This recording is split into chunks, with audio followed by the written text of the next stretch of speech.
Pai Celestial, nós rendemos graças ao Seu nome.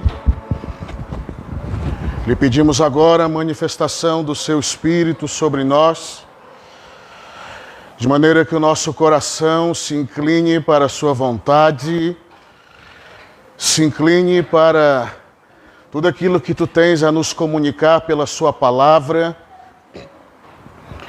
Desde já, Senhor, nós nos atentamos para a voz do Seu Espírito, nos atentamos para a Sua comunicação profética e apostólica para esse tempo, nos atentamos para cada sussurro, cada frequência do Seu coração. Como igreja, Senhor, nós queremos nos posicionar aos Teus pés nessa hora e sermos ministrados por Ti, sermos ministrados pela Sua palavra. Está escrito que se 2 ou 3 estiverem reunidos em Seu nome, ali Tu estarás no meio deles. E é com base nessa palavra que nós nos apegamos à Sua fidelidade, nos apegamos a Sua verdade, a tudo aquilo que Tu representa para nós, Senhor. Ah, amado Jesus, Tu nos deste o Teu Espírito justamente para isso, para que possamos oferecer um culto aceitável ao Senhor, porque de nós mesmos não podemos, não há habilidade suficiente em nós, Senhor, para oferecer um culto aceitável a Ti. Por isso nos deste o Teu Espírito, nos deste o Teu bom Espírito. O Teu Espírito nos conduz na adoração. O Teu Espírito nos conduz no verdadeiro sentido do culto. O Teu Espírito nos conduz na verdadeira devoção. Pois está escrito que o Seu Espírito nos ensina a orar como convém, porque Ele mesmo nos assiste em nossas fraquezas. Ah, Senhor, quantas vezes nos apresentamos diante de Ti exatamente em condições como essa, em extremas fraquezas de espírito e de alma. É por isso que temos o Seu Espírito. Não podemos fazer nada sem o Seu Espírito. Não podemos fluir sem o Seu Espírito. Não há nada em nós, não há nenhuma capacidade humana o suficiente para nos conduzir à sala do Seu trono. Por isso, Tu não nos deixaste órfãos quando subiu às alturas e Te assentou à direita da majestade. Tu nos mandou o Espírito Santo, o doce amigo Espírito Santo, o poder da Trindade, o Espírito Santo, aquele que convence o homem do pecado, da justiça e do juízo, aquele que nos assiste e nos fortalece. Fortalece a cada um de nós que está aqui. Fortalece agora. Fortalece a cada um de nós, Senhor.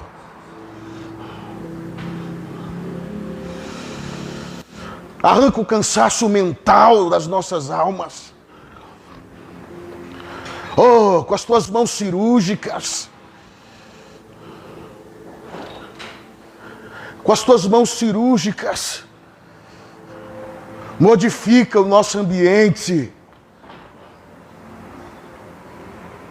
Afeta a nossa realidade com a Sua presença. E não somente isso, desperta a nossa consciência para essa presença. Desperta a nossa consciência para o que o Espírito diz nesses dias.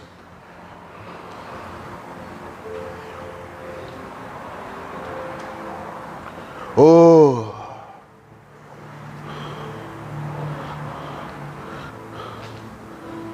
oh Senhor, oh Yerkesa,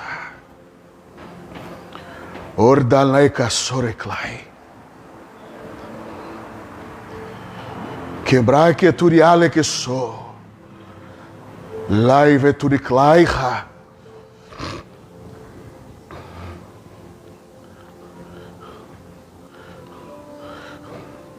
Agora enche esse lugar com a tua presença. Torna palpável a tua unção. Tere gloriante. Ó, se fendesses os céus e descesses aqui, os montes estremeceriam. Nossa carne saltaria dos nossos ossos.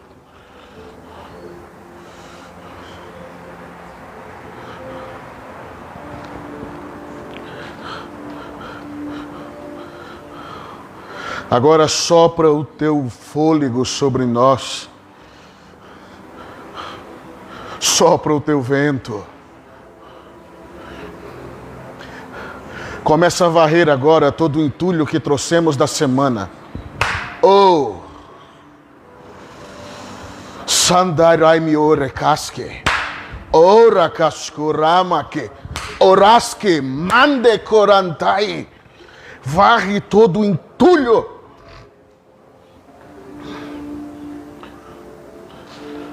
Todo entulho que trouxemos inconscientemente, a presença do Santo, vai agora.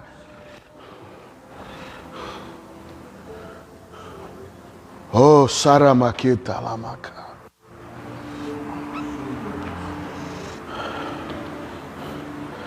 Destapa os nossos ouvidos para te ouvir.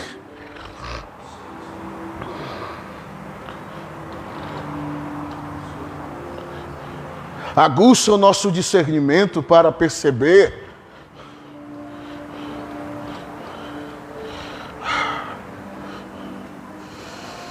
Nos tira do entorpecimento da vida comum.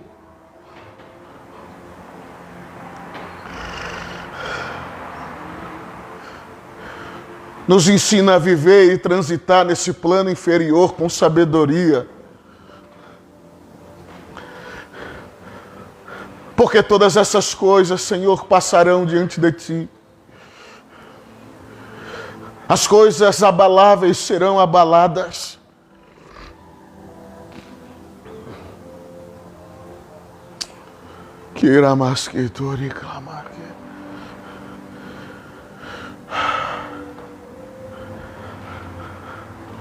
A coroa que Tu nos deste da Tua salvação, lançamos aos Teus pés como os 24 anciãos.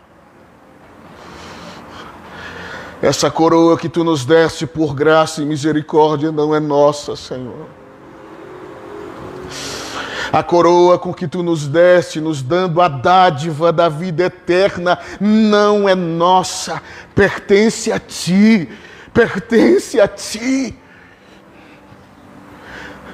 Devolvemos para Ti. Lançando aos Teus pés.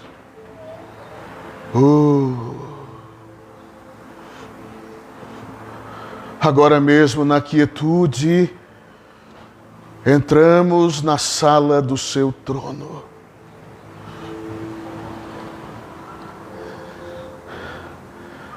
A sala do banquete dos justos.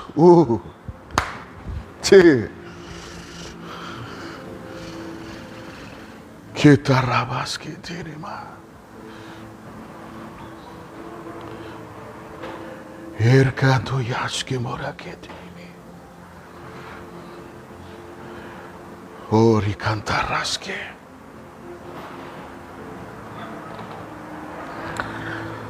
Ori que maske toraske. Ande salai kente. Pramante soramakete.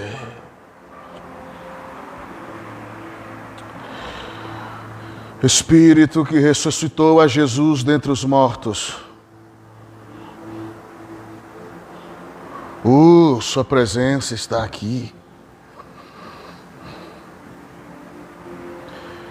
Espírito que ressuscitou a Jesus dentre os mortos. Vivifica os nossos corpos mortais agora.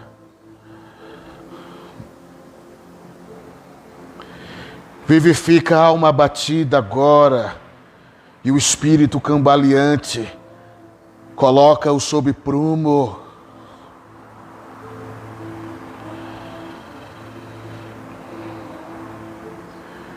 Tira maquete malakoskima.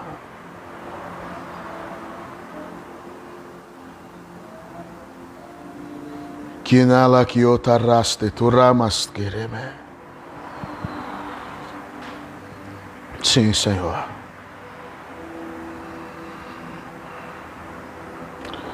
Fala conosco. Os motivos de estarmos aqui não é para receber algo. É para te oferecer nosso coração, nossa vida e a nossa atenção. Para que tu estás falando nesses dias. Sim. Faz isso, Senhor. Louvado seja Deus. Se alguém quiser ir no banheiro, fica à vontade. Quiser beber água. E em seguida, você pode abrir a sua Bíblia em Mateus, capítulo 24.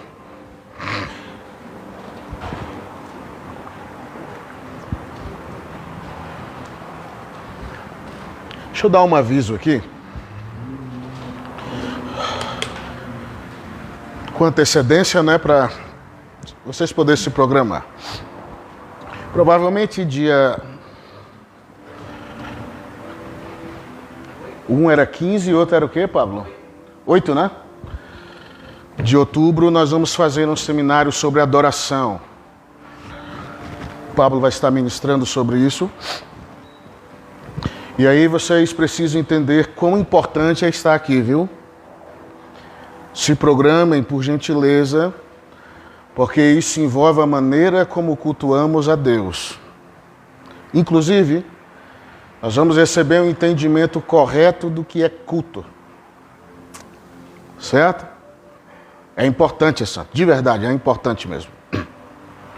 Principalmente porque somos casa de oração, estamos em processo.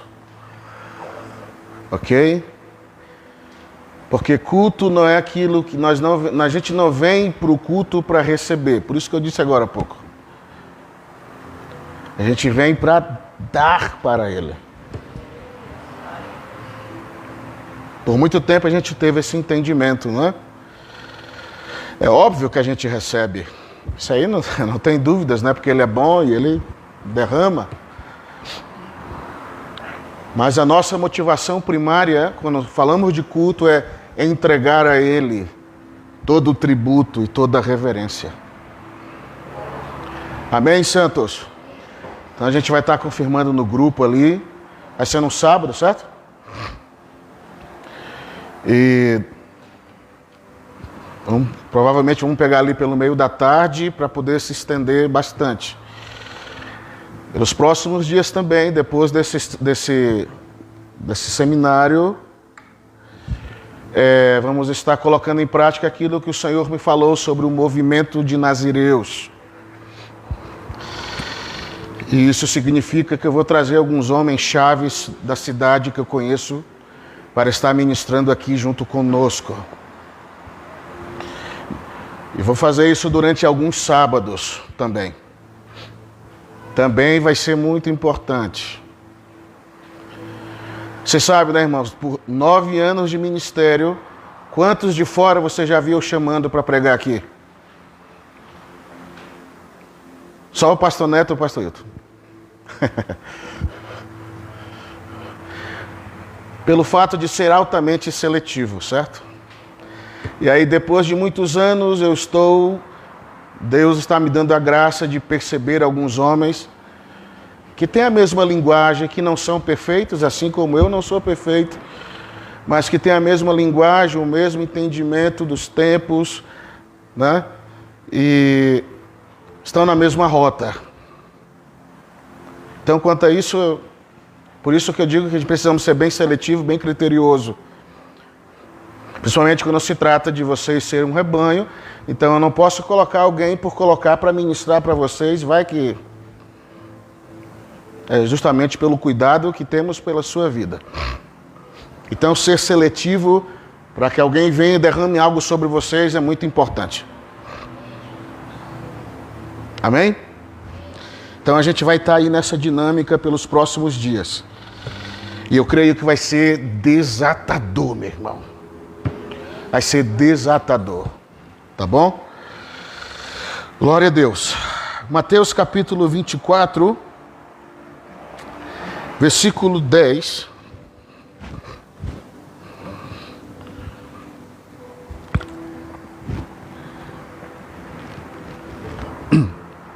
Está escrito assim: nesse tempo, muitos se escandalizarão, trair-se-ão mutuamente e se odiarão uns aos outros. Surgirão muitos falsos profetas e enganarão a muitos. E por se multiplicar a iniquidade, o amor de quase todos esfriará. Até aí. Sabe, irmãos, há uma oração no meu espírito nesse tempo que nos resta. Eu diria que é uma oração assim que realmente me... Todos os dias. É como se esse tipo de oração se tornou um memorial para mim. E que tipo de oração eu tenho feito? Que o Espírito de Deus mantenha os meus olhos abertos todos os dias e o meu discernimento aguçado todos os dias para perceber o cenário que estamos entrando.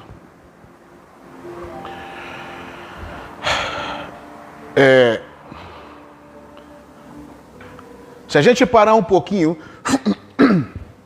para perceber as coisas que acontecem à nossa volta,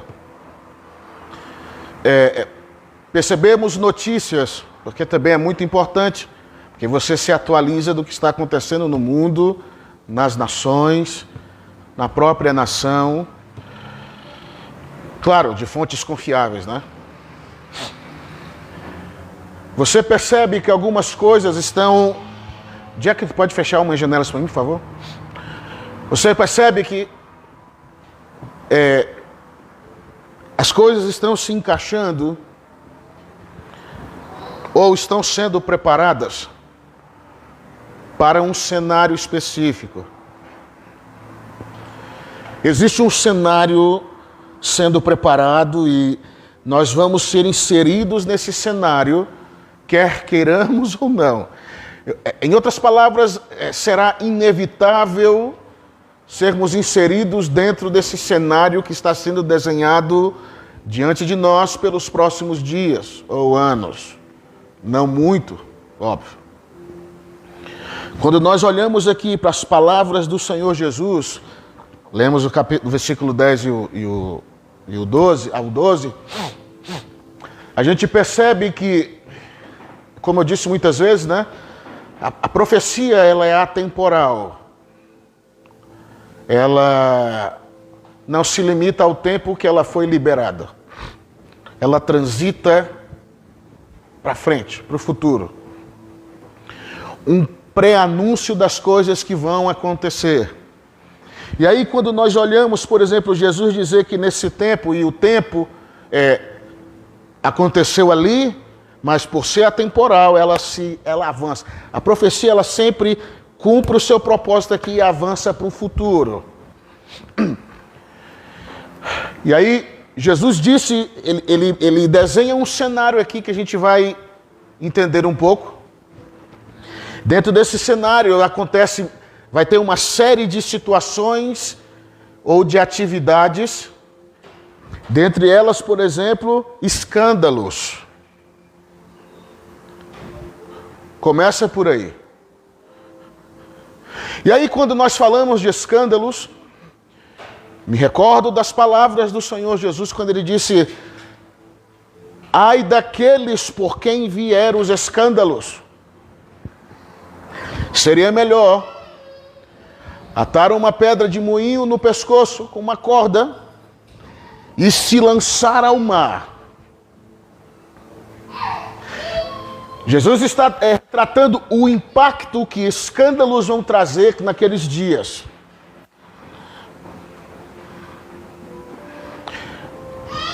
Deixa eu fazer você entender um exemplo de escândalo. Eu vi um vídeo recentemente. Parece brincadeira, irmãos. De um suposto profeta que foi profetizar para uma mulher.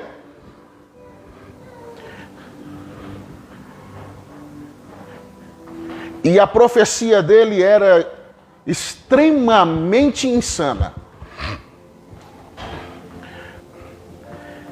Esse cara começou a pedir um barbeador, fizeram comprar, e ele começou a depilar a mulher publicamente, dizendo que aquilo era um ato profético. Fez a mulher permitir que ele colocasse a mão por debaixo do seu vestido e fizesse a mesma coisa, dizendo que aquilo era uma profecia. Sabe qual era a reação das pessoas ao redor? Aleluia e glória a Deus.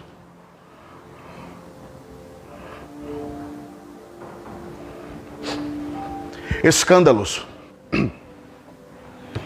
Jesus disse, é só um exemplo, tá? Jesus disse que o cenário que está se desenhando diante de nós vai haver muitos escândalos. E vou repetir o que eu disse agora há pouco. Daquele por quem vier os escândalos. É a primeira coisa que o cenário vai trazer. Traição mutuamente. Isso aqui fala de quebra de aliança. E aqui pode envolver tanto uma questão matrimonial ou questão de irmãos, fraternidade. Certo? As pessoas estarão, dentro desse cenário, as pessoas estarão sem nenhum senso de justiça, e além dos escândalos que vão vir, vai fazer pessoas tropeçarem, não é? Vai fazer com que pessoas tropecem por causa de escândalos.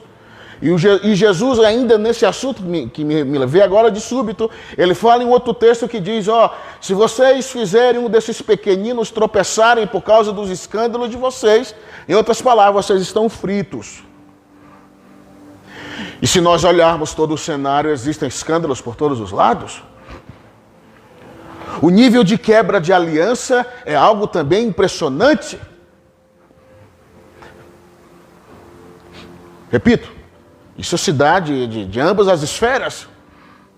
As pessoas, nesse cenário, elas não vão se preocupar, elas não darão importância à aliança.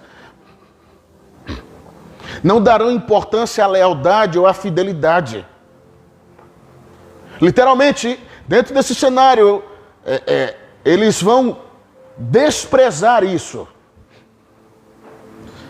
É o que Jesus falou, escândalos, traição mutuamente, e se odiarão uns aos outros.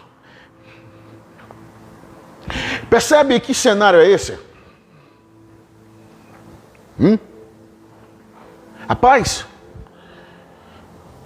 para chegar ao nível de se odiar uns aos outros é porque o negócio está ficando complicado.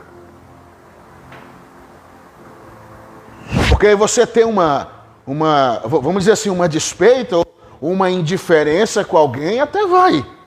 Mas Jesus está falando que vai transcender isso. O ódio será algo encarnado nos homens. Eles estarão respirando ódio todos os dias, uns contra os outros. Ódio.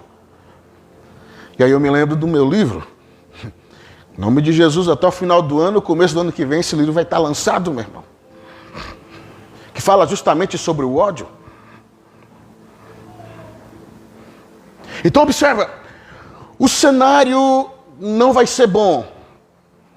Por isso que eu comecei dizendo que Todos os dias eu oro, mantenho os meus olhos abertos para perceber esse dia. Mantenho o meu discernimento aguçado para discernir quando isso começar a acontecer. Porque entenda, irmãos, toda transição de uma estação para outra acontece coisas. Toda vez que você se transiciona de um nível para o outro, de uma estação para outra, ou de um ponto para o outro, no meio do caminho, sempre acontecem algumas coisas. É só você olhar, por exemplo, quando Jesus saiu de um ponto para o outro. Ele atravessou o mar, de uma praia para outra, para encontrar o gadareno lá do outro lado. O que foi que aconteceu no meio do caminho? Uma tempestade horrenda tentou bloquear o avanço de Jesus. Porque toda vez que está acontecendo uma transição, coisas começam a acontecer. É por isso que a gente precisa estar atento, irmãos. Certo? Então o ódio vai estar presente entre as pessoas. E Jesus segue dizendo que surgirão muitos falsos profetas e, consequentemente, o engano vai estar presente. Muitos falsos profetas enganarão a muitos. Ei, deixa eu dizer um negócio para você. Lembra quando eu disse em um determinado momento aqui sobre o sistema da falsa profecia? Rapaz,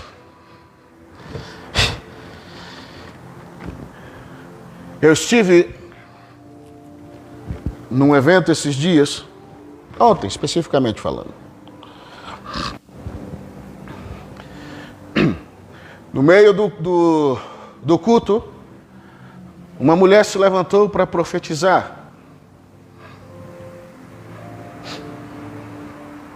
Ninguém viu, só eu e o Jack. Foi de súbito, não foi, Jack? Essa mulher foi para uma outra senhora, ela foi profetizar. Quando ela começou a profetizar, ela começou a fazer um movimento de serpente.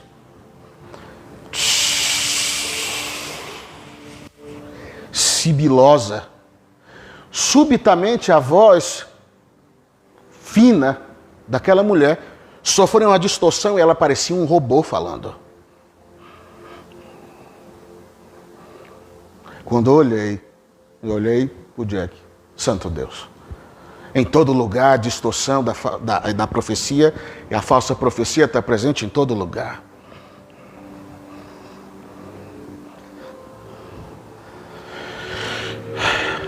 Só que o grande detalhe é o seguinte: sempre vai ter pessoas que serão enganadas por isso. Porque Jesus disse, dentro desse cenário vai haver falsos profetas. E eles enganarão a muitos. Aí nós temos dois problemas quando falamos de falsa profecia. Número 1, são enganados, tem muitos que são enganados. Número 2, se endurecem para a verdadeira profecia. Ou seja, Satanás, como diz o ditado, mata um... Eu sou ruim de ditado, mas como é que é? Mata um coelho... Como é que é, rapaz? Isso. Eu sou ruim pra caramba de ditado, né? É isso aí. Assim, ó. Pum, facinho. Então, dentro desse cenário,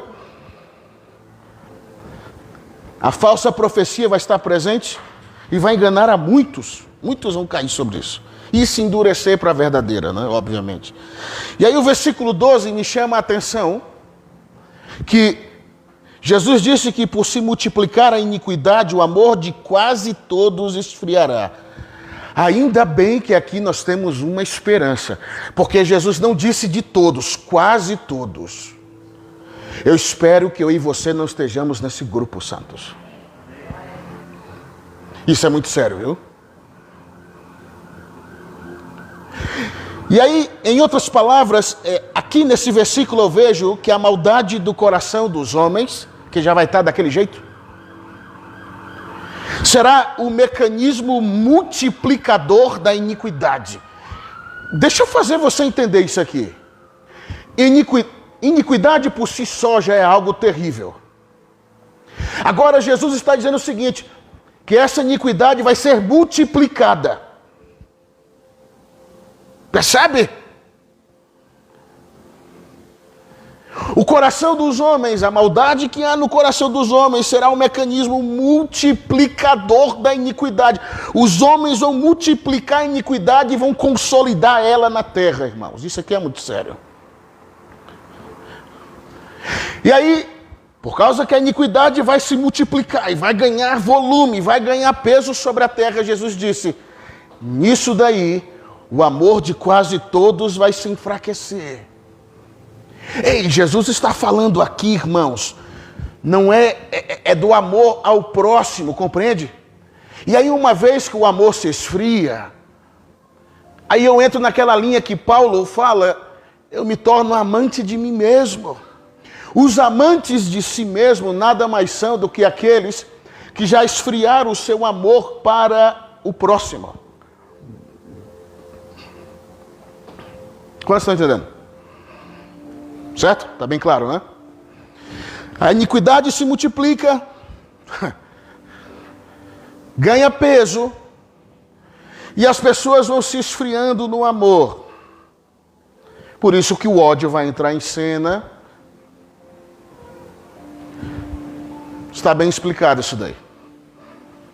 E aí, ainda falando sobre isso, porque é nessa linha que eu quero me deter, volta um pouquinho aí em Mateus. A gente leu isso esses dias, capítulo 7. A minha preocupação, santos, é sobre essa questão de iniquidade. O capítulo 7, nós lemos isso aqui, né? Um dia desse, versículo 23.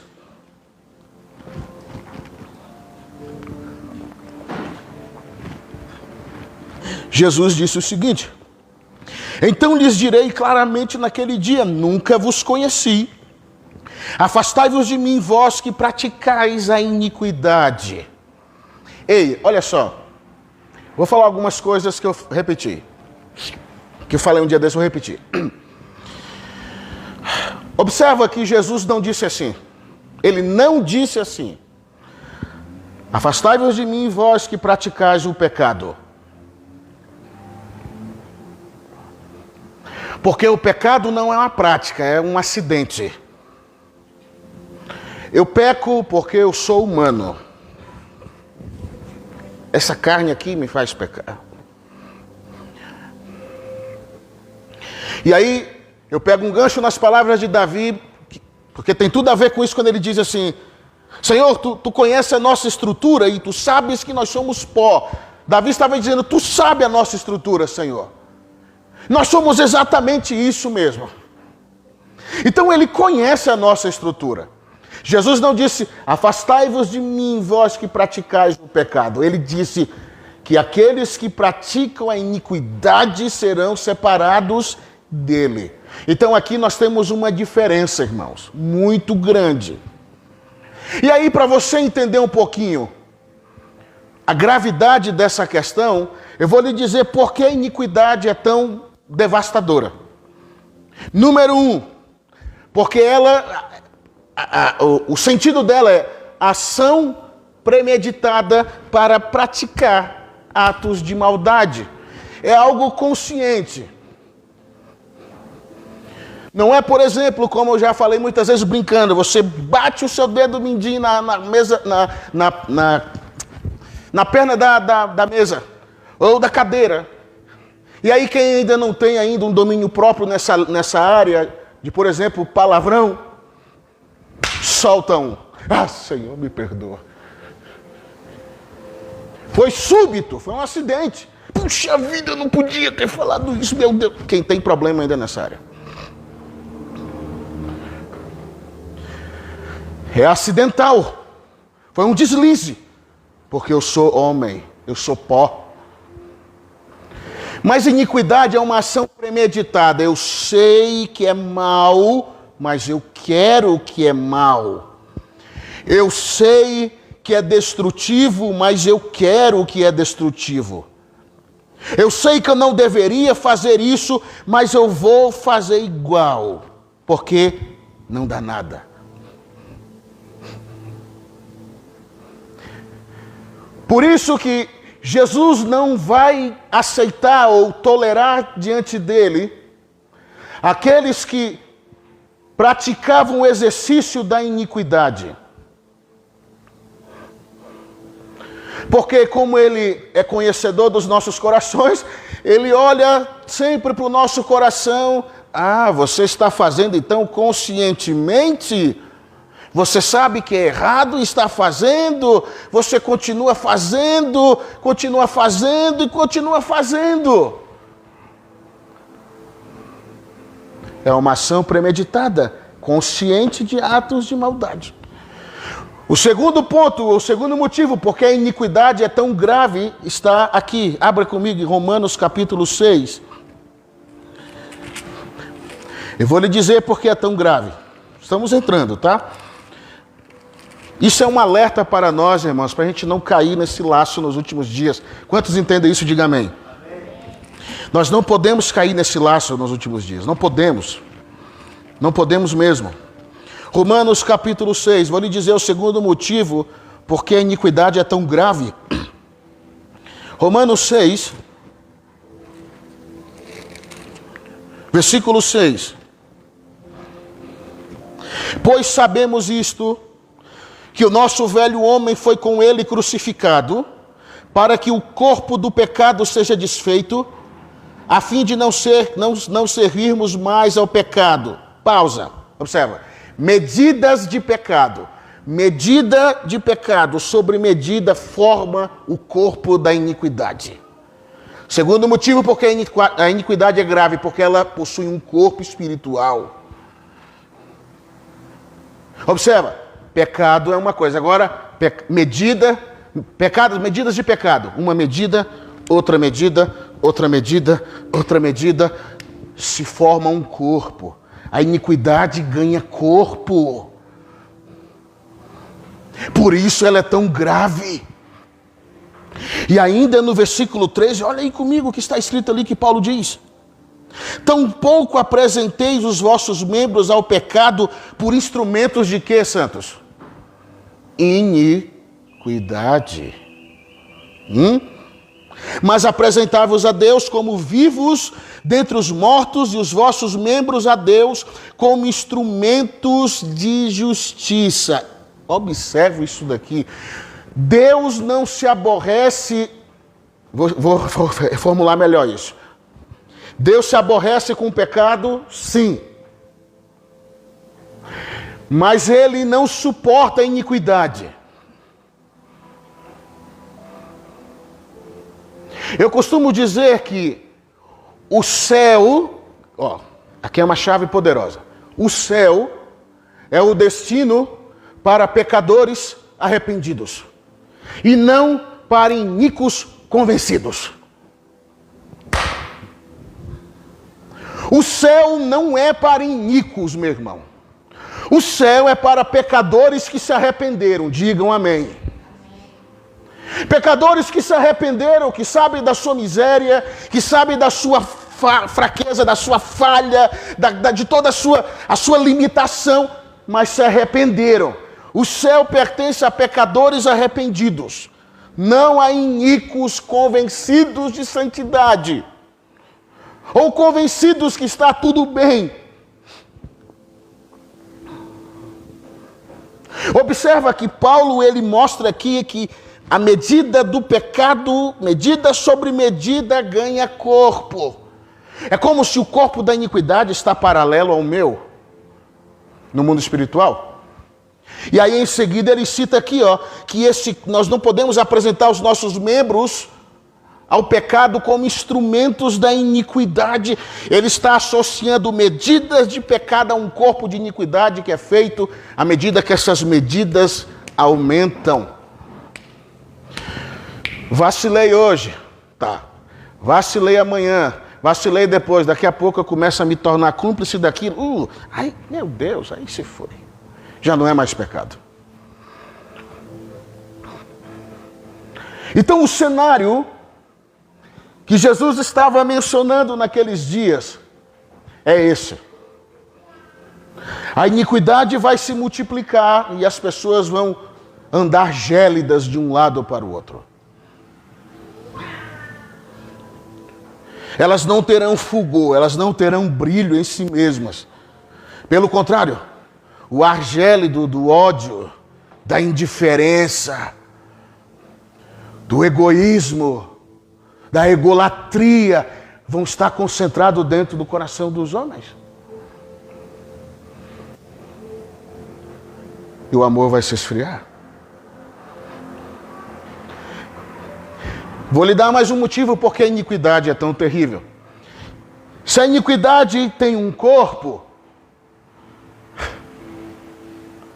todo corpo tem uma cabeça. Você já viu algum corpo sem cabeça? Só a mula sem cabeça, né? Só a mula sem cabeça. Mas você já viu algum corpo sem cabeça? Se a iniquidade tem um corpo espiritual que move os seus instrumentos contra mim, então ela possui uma cabeça. Vamos saber quem é a cabeça do corpo da iniquidade? 2 Tessalonicenses, abre aí. É por isso que Jesus não suporta a iniquidade, irmãos. 2 Tessalonicenses.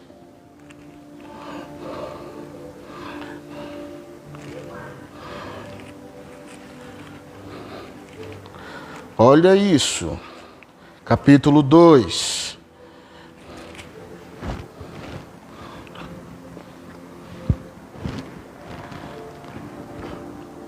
Vamos ler a partir do versículo 1 para ficar mais detalhado. Ora, irmãos, quanto à vinda de nosso Senhor Jesus Cristo e a nossa reunião com Ele, rogamos-vos que não desistais facilmente do vosso modo de pensar, nem vos perturbeis, quer por espírito, quer por palavra, quer por epístola, como se procedesse de nós, como se o dia de Cristo já tivesse chegado. Ninguém de maneira alguma vos engane, pois isso não acontecerá, isso que? A vinda do Senhor, sem que antes venha a apostasia e se manifeste o homem do pecado, o filho da perdição. Ele se opõe e se levanta contra tudo que se chama Deus ou é objeto de culto, de sorte que se assentará como Deus no templo de Deus, querendo parecer Deus. Não vos lembreis de que essas coisas vos dizia quando ainda estava convosco? E agora vós sabeis o que o detém para que a seu próprio tempo seja manifestado. Pois já o mistério da iniquidade opera. Observa. O mistério da iniquidade já está operando. Somente há um que agora o detém até que seja afastado. E então será revelado o iníquo, a quem o Senhor desfará pelo sopro da sua boca e destruirá pelo esplendor da sua vinda. A vinda desse iníquo é segundo a eficácia de Satanás, com todo o poder, sinais e prodígios da mentira e com todo o engano da injustiça para os que perecem. Perecem porque não receberam amor à verdade para serem salvos. Por isso, Deus lhes envia a operação do erro para que creiam na mentira e para que sejam julgados todos os que não creram na verdade, antes tiveram prazer na iniquidade. Se a iniquidade tem um corpo, o cabeça deste corpo é o iníquo, mais conhecido como anticristo.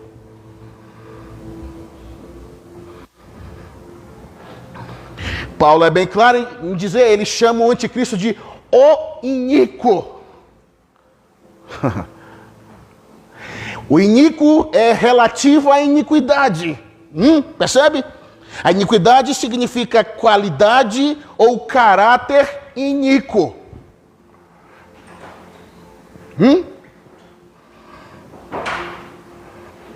Então, se a iniquidade tem um corpo, quem é a cabeça desse corpo? O anticristo. Percebe porque Jesus detesta a iniquidade? Percebe? Porque o anticristo vai se manifestar e ele vai se opor a tudo o que envolve Deus. Ele vai propor E aqui eu entro. Que cenário é esse que você está falando, pastor? A era da iniquidade. É isso. O anticristo vai propor a era da iniquidade para os homens.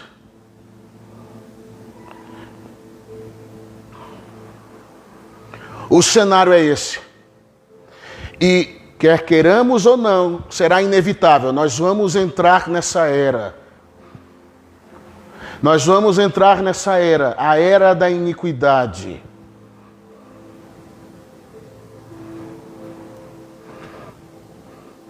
A era da iniquidade. O anticristo vai propor isso, irmãos. Ele é o cabeça do corpo da iniquidade. Meu Deus. Em outras palavras, ele é o cabeça de todo aquele que pratica iniquidade. Então observe isso aqui. Se existe alguém no nosso meio, em algum lugar aí da terra, algum cristão, que pratica ou tem o exercício da iniquidade com ele,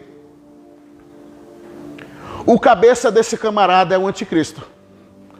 Nós, como igreja, somos o corpo do cabeça que é Jesus. Aqueles que praticam a iniquidade, o seu cabeça é o anticristo, é o iníquo. Já pensou que terrível isso, irmãos? Que terrível isso!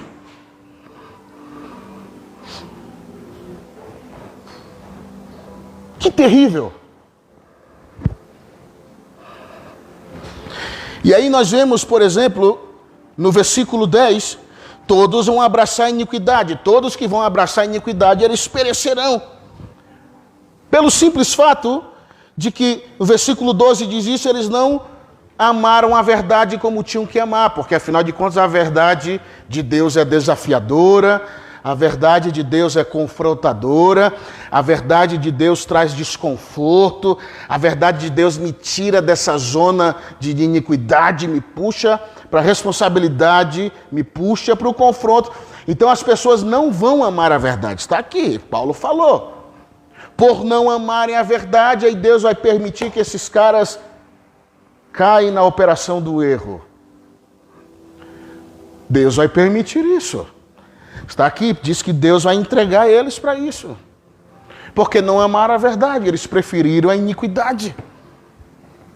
Então é por esse motivo, irmãos, que a iniquidade é tão grave. É por esse motivo que iníquos não vão entrar no céu. Porque eles serão cúmplices do anticristo.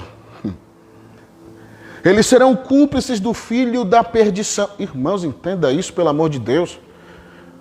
O anticristo é praticamente Satanás encarnado na terra. É praticamente isso. Né?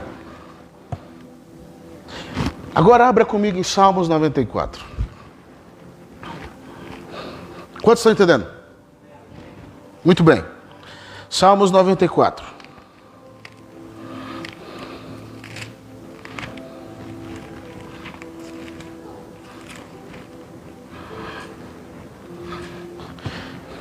Se não bastasse a iniquidade ter um corpo, vocês vão ver algo mais terrível agora, santos.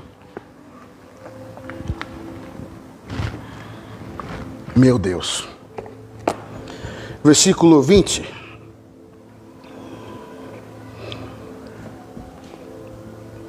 O ápice máximo da iniquidade está aqui. Olha o que Davi disse. Pode acaso associar-se contigo o trono da iniquidade? Se não bastasse um corpo, a iniquidade tem um trono, meu irmão.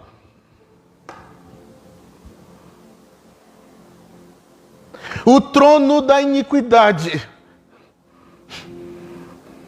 Vou repetir a leitura. Pode acaso associar... Olha o que Davi está dizendo. Existe sociedade entre tu, Senhor, e o trono da iniquidade, que forja o mal, tendo por pretexto uma lei? Ai, santo de Israel. Se não bastasse o corpo da iniquidade, ele vai seguir se multiplicando. E os homens vão trabalhar para entregar um trono para a iniquidade.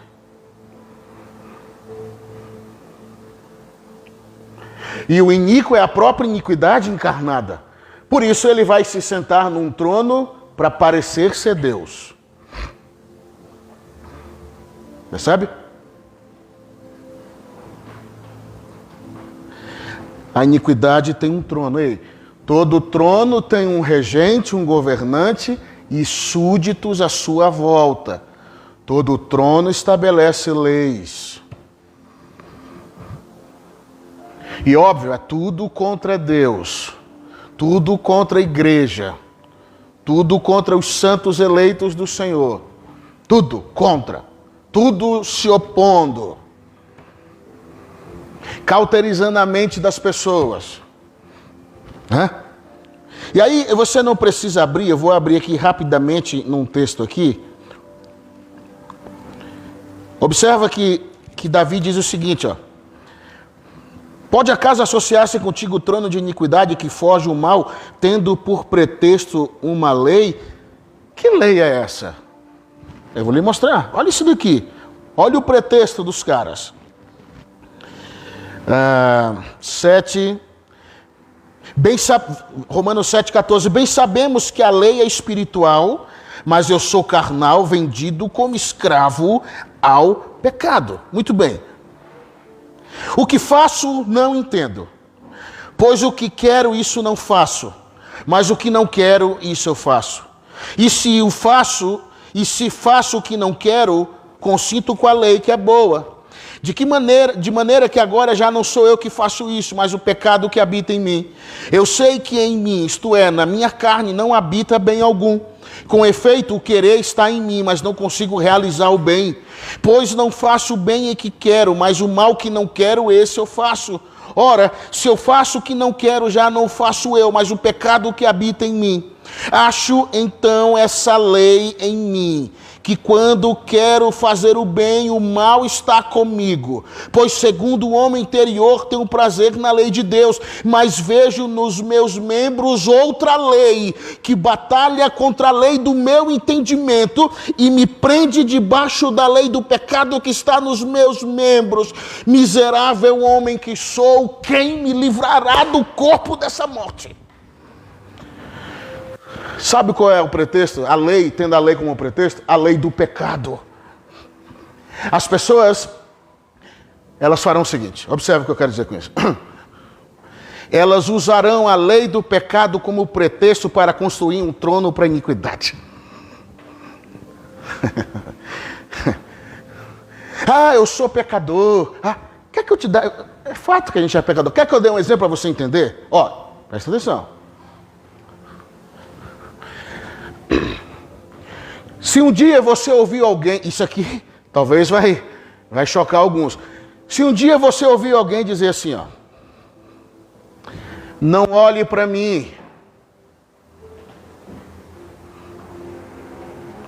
olhe para Jesus, até certo ponto está certo, é óbvio.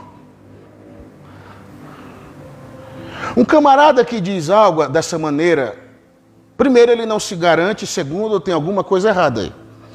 Paulo não disse isso. É óbvio que ninguém está se comparando com o nível do monstro, que foi Paulo. Mas observa, ele disse, olhem para mim e sejam meus imitadores, como eu sou de Cristo. Em nenhum momento Paulo, por mais que ele era grandioso em Deus, ele também era um homem falho, e a Bíblia mostra vários momentos de fragilidade de Paulo, mas em nenhum momento ele disse, olhem para Jesus. Ele disse, sejam meus imitadores. O que é isso, pastor? Me apoiar no pretexto da lei do pecado. Não, eu sou pecador, eu sou isso, eu sou... Irmãos, isso é um pretexto. é porque tem uma lacuna aí terrível escondida dentro da alma.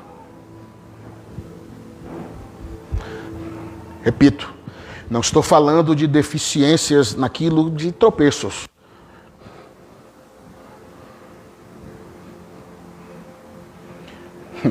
Se fosse assim, ninguém passava pelo crivo de Deus, santos.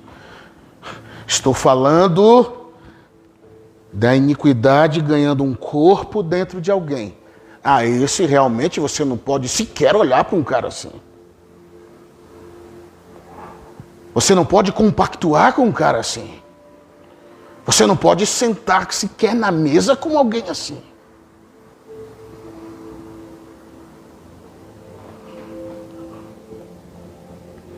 Alguém que está ganhando o corpo da iniquidade. É disso que eu estou falando. Esse você não deve imitar, certamente.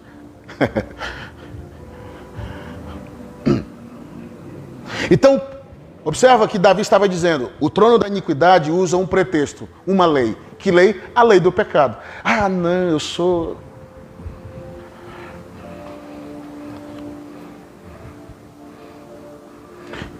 Então observa, a iniquidade ganha um trono, depois do corpo ganha um trono. Olha, irmãos, perceba isso. E detalhe, os súditos desse trono são os trabalhadores da iniquidade. São os homens que constroem um trono para a iniquidade. Volta um pouquinho aí, capítulo 92, bem aí do ladinho já. Versículo 7, olha o que é que diz ali. 92:7. Embora os ímpios brotem como a erva e floresçam, há traduções que falam a prática, né, que praticam. Mas essa tradução diz o seguinte: embora os ímpios brotem como a erva e floresçam, todos os trabalhadores da iniquidade serão destruídos para sempre. Observa, não está falando que os pecadores serão destruídos. Não. Pecadores arrependidos, Jesus salva. Diga graças a Deus, meu irmão. Iníquos não tem parte com ele. Por isso essa é uma preocupação do coração do Espírito Santo. Porque a era da iniquidade, que é o cenário que estamos falando aqui, está se aproximando da terra. Você acha mesmo que ela vai embriagar somente os homens lá fora? A era da iniquidade tem como principal alvo o arraial dos santos do Cordeiro. A era da iniquidade quer embriagar os santos que Jesus salvou. Esse é o grande problema, meu irmão. O perigo de sairmos de uma condição de pecadores arrependidos, que estão em processo de aperfeiçoamento com a ajuda do Espírito Santo, porque nós estamos nessa condição, somos pecadores que se arrependeram, que estão arrependidos todos os dias, que buscam o auxílio do Espírito Santo para se aperfeiçoarem nele até alcançarmos a estatura perfeita de Cristo.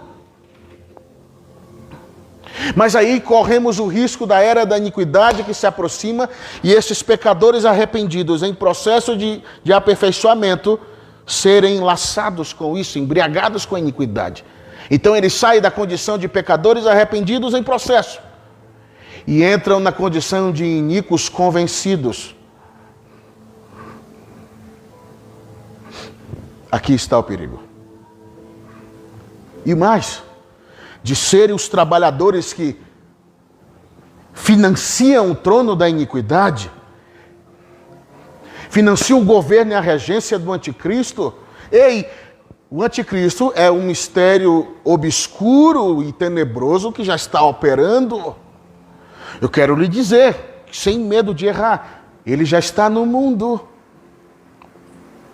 E enquanto ele não se manifesta, João fala na sua epístola, porque observa, Satanás ele é um plagiador, ele é um imitador. Ele sempre imita Deus em tudo. Já viu alguém assim? Eu conheço pregadores que pregam, eles colam toda a mensagem de alguém, eles pregam no culto, são incapazes de gerar uma mensagem no espírito. Eles são plagiadores, eles pegam pregações de outros e pregam para as pessoas. O anticristo, ele é um plagiador. E enquanto ele está escondido, ele envia o seu espírito, plagiador, que João chama de o espírito do anticristo. E o espírito do anticristo, enquanto ele não se manifesta, ele está influenciando as pessoas a se adequarem à era da iniquidade quando ela se apresentar. Estão entendendo isso? De maneira que vai anestesiar a tal ponto que ninguém vai perceber que já faz parte dos financiadores do trono da iniquidade.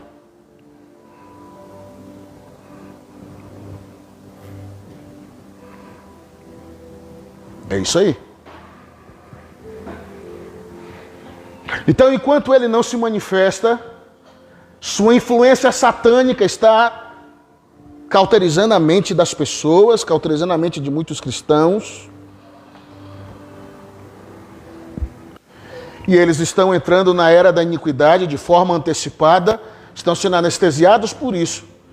E eles serão os financiadores do trono da iniquidade naqueles dias. E aí Davi disse, com esses tu não tens sociedade, Senhor. Olha como isso é sério.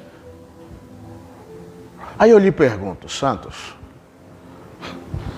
se o Senhor não tem sociedade, por que nós teríamos?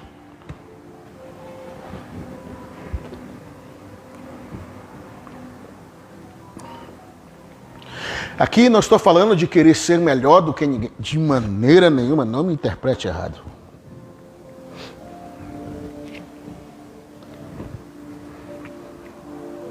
Estou falando que a era da iniquidade já está se apresentando, já está selecionando os seus súditos. E eles estão no nosso meio, santos. Nosso meio, quando eu digo, entendam, como um todo. Já estão entre nós, reproduzindo o caráter e o DNA do iníquo.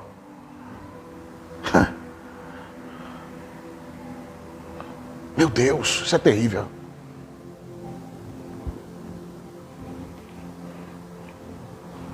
E aí Davi disse, por acaso tu tens sociedade com isso, Senhor? Não tem. Aí acontece o seguinte, santos, volta mais um pouquinho, já estou terminando. Salmos 89, versículo 14. Já estou terminando. Aqui nós vemos um choque de tronos. 89, 14. Retidão e justiça são a base do teu trono.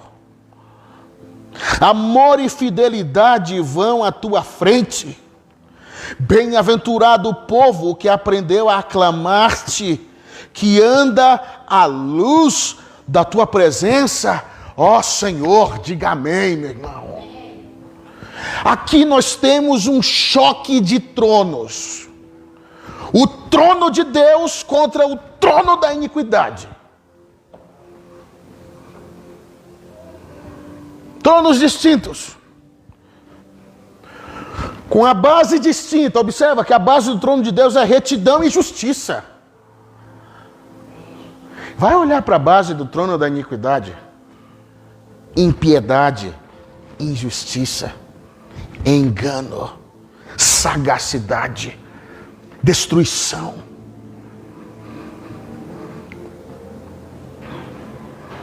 Aqui eu vejo um choque de tronos.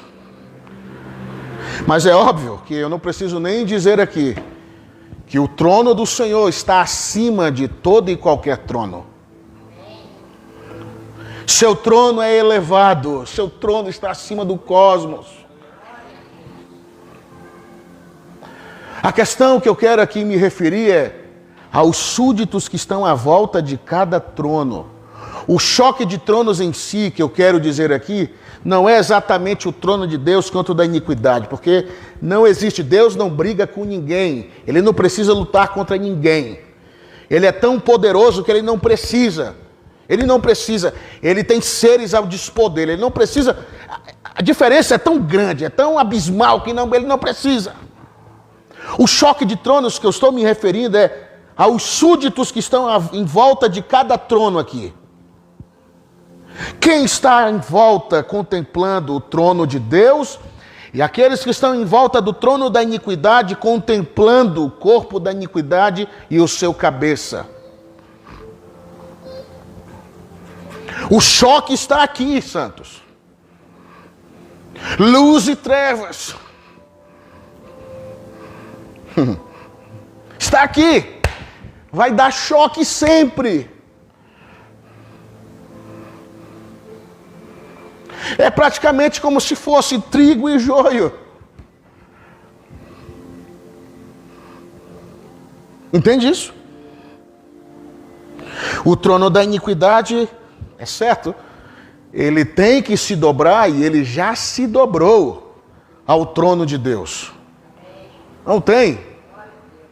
Ele já se dobrou. Por isso que eu estou falando para vocês, irmãos.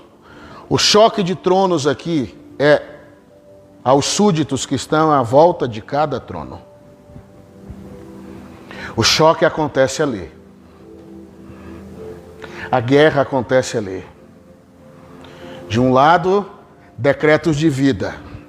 Do outro, decretos de morte. De um lado, decretos de edificação. Do outro, decretos de destruição. De um lado, poderes da luz. Do outro, poderes da escuridão. Compreende isso? Zacarias capítulo 3. Vamos lá, vou citar esse versículo em mais um e deu. Zacarias capítulo 3. Observa. Meu Deus, isso que é tremendo. Versículo 9. Profecia messiânica, viu? Vede, aqui a pedra que pus diante de Josué. Sobre esta pedra única estão 7 olhos. Eu esculpirei a sua escultura, diz o Senhor dos Exércitos, e tirarei a iniquidade desta terra num só dia. Sabe quando isso aconteceu? Quando Deus resolveu descer na terra. Jesus, num só dia, a profecia messiânica falava desse dia, num só dia, por causa da sua expiação, ele remove a iniquidade da terra.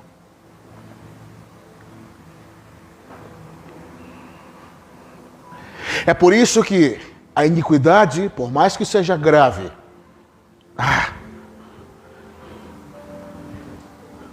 se há arrependimento, santos, há perdão. Compreende? Porque o amor dele é gigantesco. Você acha que é do prazer de Deus ver muitos dos seus filhos que estão no seu arraial, naquele dia ele ter que olhar para eles e dizer: eu não conheço vocês? Você acha que ele vai falar isso com prazer?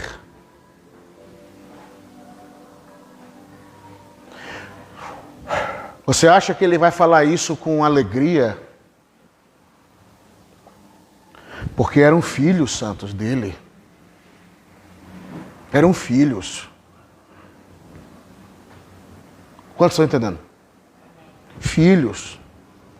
Mas que se corromperam quando a era da iniquidade chegou. E tomaram filiação do anticristo. Do espírito do anticristo. Você acha que vai ser agradável para Jesus olhar para esses e dizer: não conheço vocês, apartai-vos de mim, para o fogo eterno?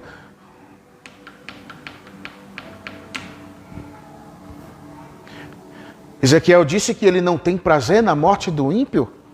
quanto mais na morte eterna de um dos seus filhos, que fazem parte da sua grande família. Porque nós somos a grande família de Deus, irmãos. Fazemos parte da grande família de Deus. Ele é um pai que tem uma grande família. Mas infelizmente muitos vão... E ele vai ter que olhar para esses filhos e dizer: saiam daqui. Saiam da minha presença. Vocês vão ter que queimar no fogo eterno. É duro, santos. Ele removeu a iniquidade num só dia. Quando desceu na terra com o seu sacrifício. Mas aí é aquilo que a gente fala, né? Satanás encontrou meios para continuar a sua desordem na terra. E aí até que tudo se consuma, né? Que Deus estabeleça a ordem novamente na terra, essas coisas vão acontecer.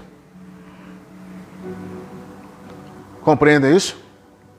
E aí eu finalizo novamente em Mateus, no versículo 13, quando ele diz: mas aquele que perseverar até o fim será salvo.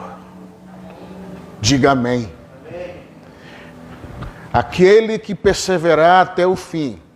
Perseverar em quê?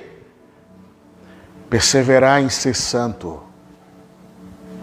Ei, não estou falando de fanatismo.